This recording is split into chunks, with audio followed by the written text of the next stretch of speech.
Warahmatullahi wabarakatuh. Berjumpa lagi dengan saya Zulfendri, guru SD 11 Talamau, calon guru penggerak dari Angkatan 8 Kabupaten Pasaman Barat. Kali ini saya ditemani oleh Bapak Ekson, yaitu dari guru kelas 6 SDN 11 Talamau. Assalamualaikum Bapak Ekson. Waalaikumsalam warahmatullahi wabarakatuh. Bagaimana kabar Bapak hari ini? Alhamdulillah sehat, Pak Zulfendri. Alhamdulillah sehat Kak ya. Jadi alhamdulillah ya, pada hari ini kita bisa melakukan percakapan tentang praobservasi. Sebelum nantinya saya akan amati jalannya proses pembelajaran yang Bapak lakukan di dalam kelas nantinya. Kemudian atau sebelum saya melakukan proses supervisi adalah untuk mengetahui, kemudian juga mengevaluasi jalannya proses pembelajaran yang Bapak buat atau yang Bapak lakukan.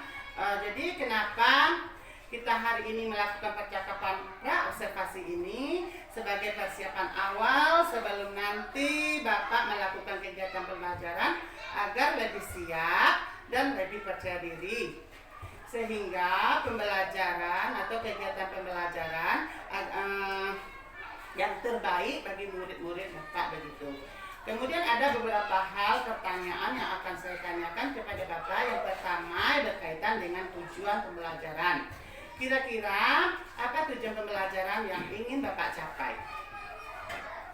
Berdasarkan dari rancang pembelajaran yang saya buat di sini ada dua ya Pak ya. Yang pertama di sini peserta didik mampu menjelaskan tentang namanya bangun daftar lingkaran. Dan yang kedua di sini peserta didik mampu menjelaskan hal-hal yang berkaitan atau yang terdapat yang disebut dengan unsur-unsur lingkaran tadi. Oke, jadi dari pengembangan tadi ya Kak ya. Jadi di sini bagaimana dengan pengembangan ini yang akan Bapak capai, kemudian yang ingin Bapak lakukan dalam observasi untuk area pengembangannya begitu Kak. Baik. Mungkin saya di sini menggunakan dua pengembangan. Yang pertama di sini adalah pengetahuan dan juga keterampilan. Yang pertama dari pengetahuannya ya Pak ya, itu tentang bagaimana siswa ini bisa menjelaskan atau mengetahui arti apa itu lingkaran. Yang kedua itu mengenai apa-apa saja yang terdapat atau yang menjadi unsur dari lingkaran ini. Nah, kemudian yang dari segi keterampilannya itu bagaimana siswa ini bisa menunjukkan dari unsur-unsur pada lingkaran ini. Jadi dari observasinya adalah bagian aspek pengetahuan dan juga aspek keterampilan begitu Pak ya. Jadi siswa yang Bapak sini yang saya ingin mendengarkan Bapak bagaimana rancangan pembelajaran, kemudian yang ingin diterapkan di kelas mungkin, kemudian dari strategi pembelajarannya, model pembelajarannya, atau dari metode pembelajarannya Pak. Baik, untuk strategi yang saya gunakan di sini adalah pembelajaran berdiferensiasi berdasarkan kesiapan siswa yang diintegrasikan dengan pembelajaran sosial dan emosional. Kemudian saya akan melakukan pembagian kelompok sesuai dengan kemampuan, keterampilan, dan keaktifan siswanya. Dan untuk model pembelajarannya menggunakan model pembelajaran berbasis masalah atau problem based learning. Untuk metodenya mungkin saya menggunakan diskusi kelompok, tanya jawab, dan juga penugasan. Oke Pak, jadi di sini Bapak sudah bisa menerapkan dalam kelas menggunakan strategi pembelajaran yaitu berdiferensiasi, kemudian diintegrasikan dengan pembelajaran sosial emosional yang menggunakan pembelajaran problem based learning atau PBL, dan juga dengan diskusi kelompok, kemudian penugasan yang akan Bapak berikan, kemudian juga tanya jawab. Kemudian bagaimana dengan media pembelajaran yang akan Bapak pergunakan dalam di waktu supervisi kelas untuk media pembelajarannya Pak? Mungkin saya di sini menggunakan berupa bentuk LKPD atau lembaran kerja, kemudian di kelas 6. Oke Pak, mungkin di hari Senin Pak ya saya akan datang ke kelas Bapak untuk mengamati atau mensupervisi di kelas Bapak, dan saya akan melihat juga serta mencatat hal-hal apa kemudian apa yang terjadi di dalam kelas nantinya setelah melakukan kegiatan observasi atau pembelajaran di dalam kelas. Kita adakan percakapan yang terakhir ya Pak ya. Kemudian yaitu percakapannya yaitu tentang pasca observasi yang nantinya akan ditemani oleh pembelajar praktek. Sebelumnya kita akhiri saja ya Pak ya. Kira-kira apa yang akan Bapak dapatkan dari hasil percakapan kita hari ini? Saya mungkin mendapatkan gambaran media apa yang saya gunakan itu, dan itu sudah dan mungkin dalam mempersiapkan dari sekarang. Mungkin saya memiliki gambaran ya Pak ya tentang percakapan yang kita lakukan hari ini. Terima kasih banyak Bapak atas waktunya yang sudah berbincang-bincang dengan saya dari percakapan proses observasi. Akan saya bertemu ya Pak ya di hari Senin. Saya akan melaksanakan observasi di kelas Bapak. Terima kasih Pak. Assalamualaikum. Baik, satu lagi siap kabar nyari.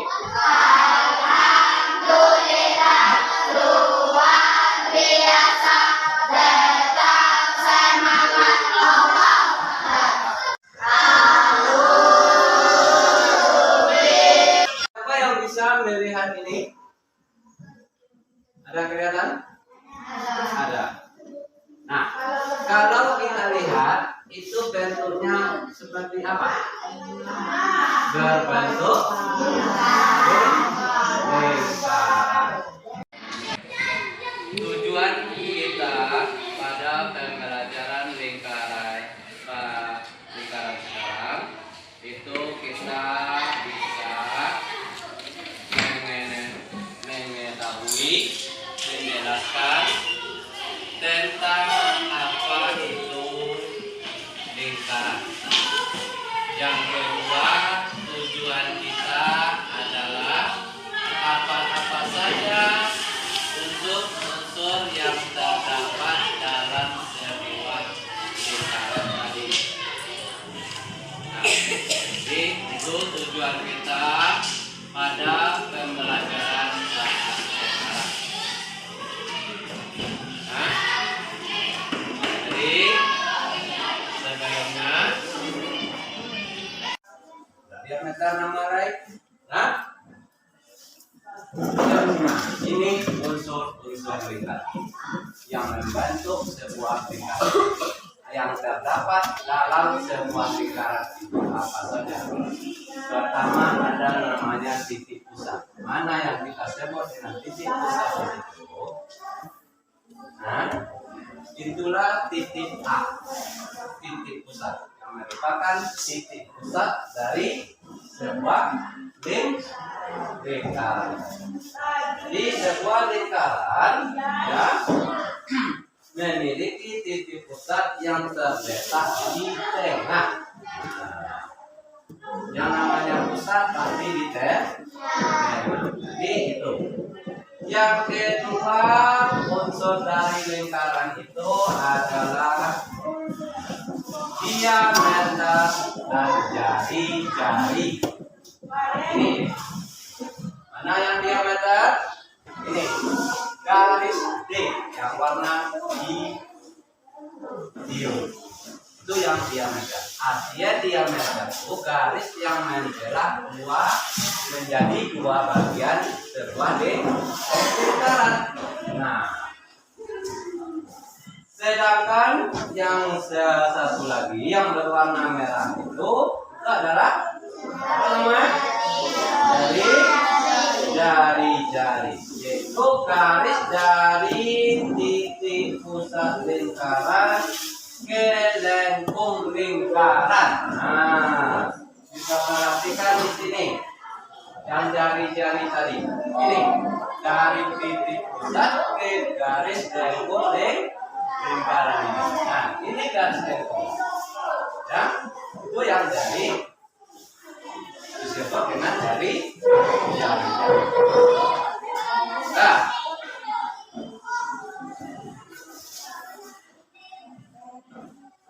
Nah, ini ada namanya busur, ada namanya juring. Nah, itu unsur berikut dari lingkaran. Nah, mana yang busur?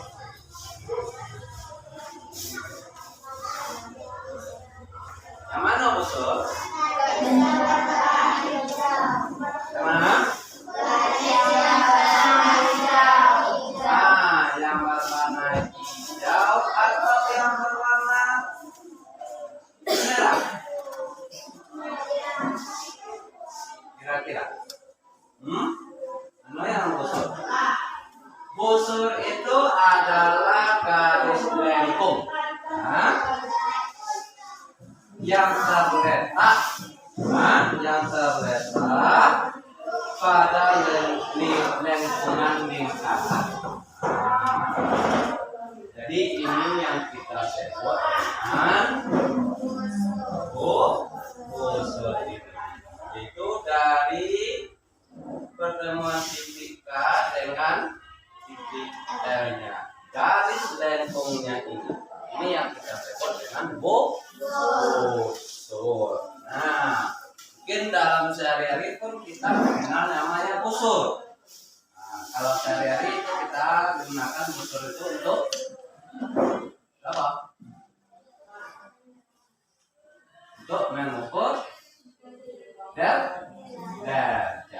Nah, sudut.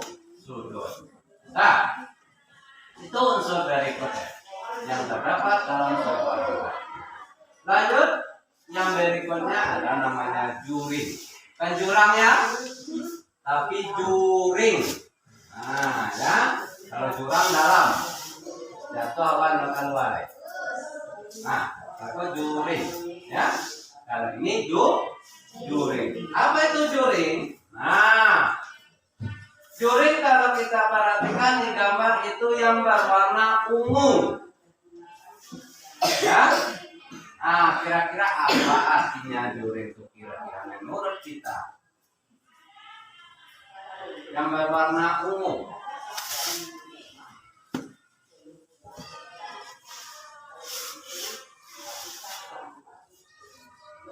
Ada yang bisa menjawabnya?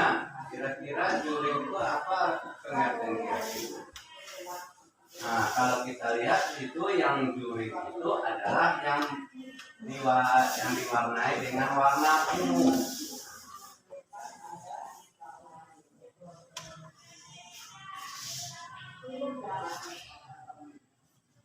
Kira-kira apa? Ada yang tahu? Ayo, silakan boleh mengeluarkan pendapatnya.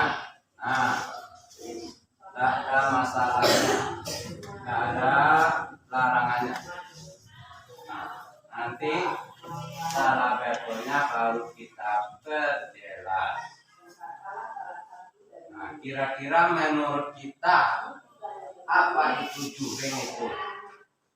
Pengertiannya, maksudnya.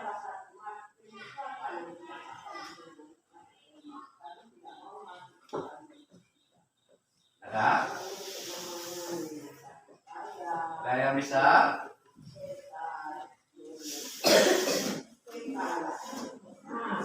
Si Lexa bisa?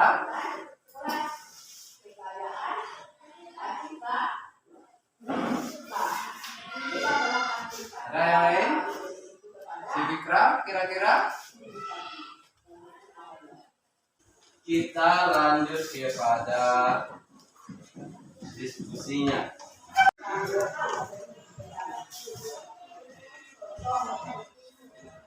Baca petunjuk pada lembaran kerjanya masing-masing, ya. Baca, ya.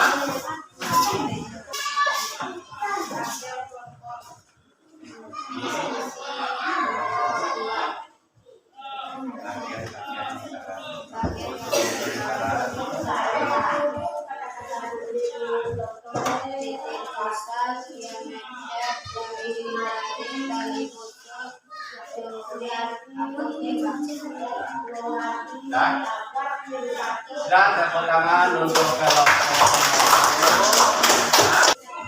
Lanjut, ada dari kelompok lain yang kira-kira mau bertanya atau kurang jelas, silakan. Atau kita lanjut dulu ke kelompok berikut yang mau ke depan. Ayo, kelompok berapa? 1. Silakan kelompok 1.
Berarti kita sekarang sudah tahu apa-apa saja yang terdapat pada sebuah lingkaran tadi.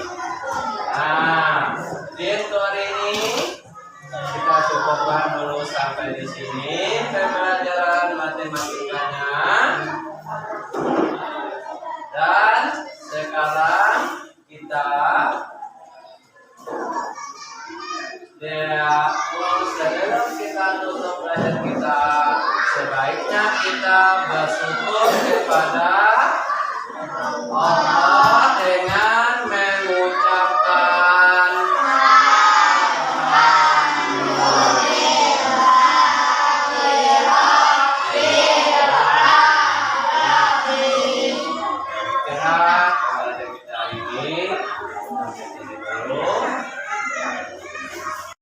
Assalamualaikum warahmatullahi wabarakatuh. Pada percakapan pasca observasi kali ini, saya ditemani oleh Bapak Ekson, kemudian juga didampingi oleh pembelajar praktek yaitu Bapak Agus Nadi. Jadi di sini kami akan melaksanakan coaching tentang pasca observasi. Assalamualaikum Bapak Ekson, bagaimana kabarnya hari ini? Waalaikumsalam warahmatullahi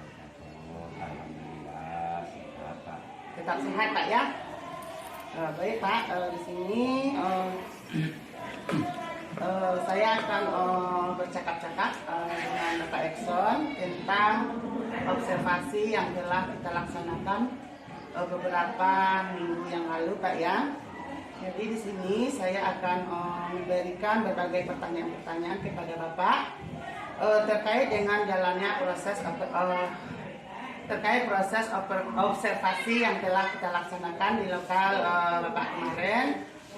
Jadi di sini pada pasca percakapan observasi ini saya akan memberikan pertanyaan-pertanyaan kepada Bapak dengan jalannya proses observasi yang telah kita laksanakan di kelas yang sudah Bapak lakukan dengan tujuan untuk mengevaluasi sejauh mana proses pembelajaran yang sudah Bapak lakukan. Untuk pertanyaan pertama, bagaimana perasaan Bapak terkait dengan jalannya kegiatan observasi kelas yang sudah berlangsung? Baik, di sini mungkin karena belum terbiasa, ya, itu saya merasa tegang. Alhamdulillah, ke awalnya itu merasa tegang, tapi lama kelamaan itu menjadi berjalan dengan baik. Oke Pak, jadi alhamdulillah ya Pak ya, semua proses yang dilakukan pada observasi itu berjalan dengan baik ya Pak ya. Jadi biasanya diceritakan kembali apakah Bapak area pengembangan, kemudian apa yang Bapak lakukan di dalam kelas, kemudian langkah-langkah atau tahapan-tahapan pembelajaran apa yang sudah Bapak lakukan di dalam kelas. Ya, kalau mungkin dari tahapan tentunya ya kita mempersiapkan dulu atau membuat perangkat pembelajaran. Nah, kalau kemudian untuk area pengembangan, mungkin dari area pengetahuan dan juga dari area keterampilan. Kalau dari pengetahuan siswa, menguraikan hasil dari telaah yang telah terhadap struktur teks laporan hasil dari observasi. Sedangkan dari keterampilannya yaitu menuliskan rangkuman. Ya, menuliskan kalimat-kalimat yang ada pada teks laporan hasil observasi. Oke, jadi dari area pengembangan yang telah Bapak lakukan yaitu berkaitan dengan penguatan dan keterampilan ya Pak ya.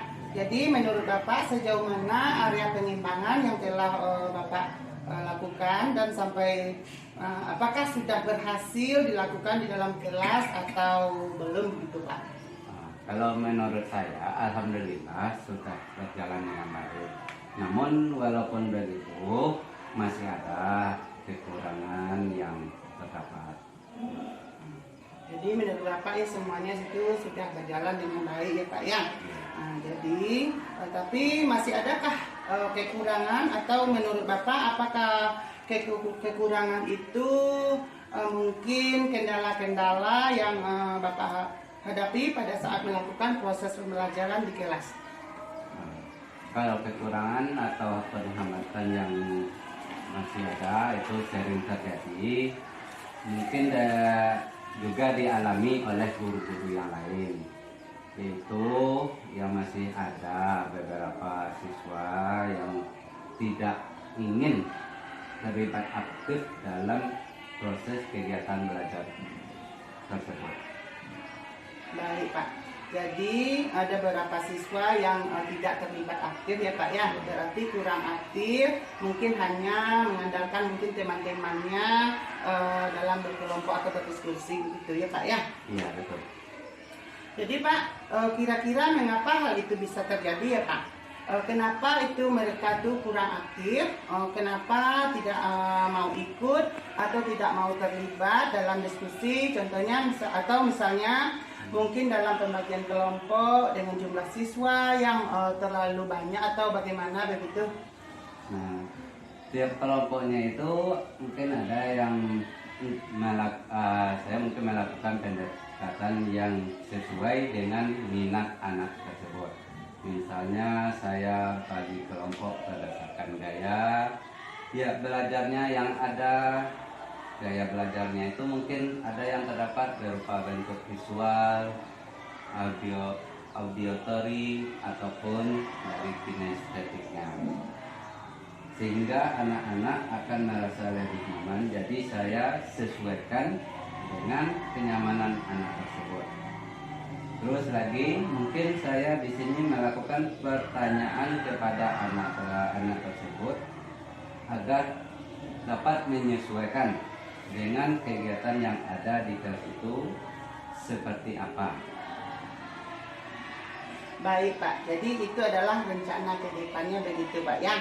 Jadi pada saat nanti pada proses pembelajaran ke depan, Bapak nanti akan menyesuaikan dengan kenyamanan mereka begitu. Kemudian menggunakan gaya belajarnya masing-masing, ada yang menggunakan gaya belajar visual, kinestetik, kemudian ada juga auditory ya Pak ya. Jadi sepertinya Bapak sudah mudah-mudahan ya begitu apa yang nanti Bapak rencanakan itu dapat terrealisasi dengan baik, kemudian memberikan proses pembelajarannya juga yang lebih baik lagi ke depannya dibandingkan dengan yang telah dilakukan kemarin. Kemudian nanti juga saya tunggu nanti juga cerita-cerita Bapak, apakah yang sudah Bapak realisasikan tersebut. Jadi kira-kira nih Pak, kapan akan Bapak lakukan juga untuk perubahan-perubahan atau rencana yang akan Bapak siapkan? Mungkin dari segi waktunya itu belum bisa saya tentukan, tapi insya Allah akan saya usahakan secepatnya. Gitu, Pak. Oke Pak, baik, terima kasih juga ya Pak ya atas jawaban-jawaban yang telah Bapak berikan. Mudah-mudahan apa yang Bapak rencanakan itu bisa terrealisasi dengan baik. Kemudian selanjutnya nanti saya berikan kesempatan nanti kepada Bapak Agustadi sebagai sebagai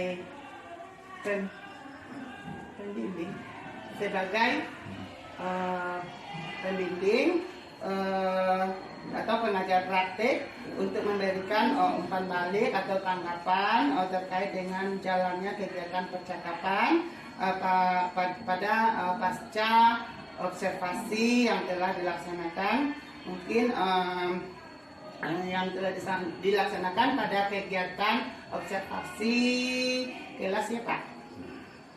Jadi kepada Bapak pengajar praktek kami persilakan mungkin untuk menyampaikan beberapa hal kepada kami. Terima kasih. Assalamualaikum warahmatullahi wabarakatuh. Waalaikumsalam warahmatullahi wabarakatuh. Alhamdulillah, setelah saya memahami, kemudian setelah saya melihat langsung coaching yang dilakukan Pak Pem dengan rekan sejawatnya itu sudah baik. Kemudian di dalam percakapan tersebut itu ada hal yang sangat spesifik, yaitu membicarakan tentang pelaksanaan pembelajaran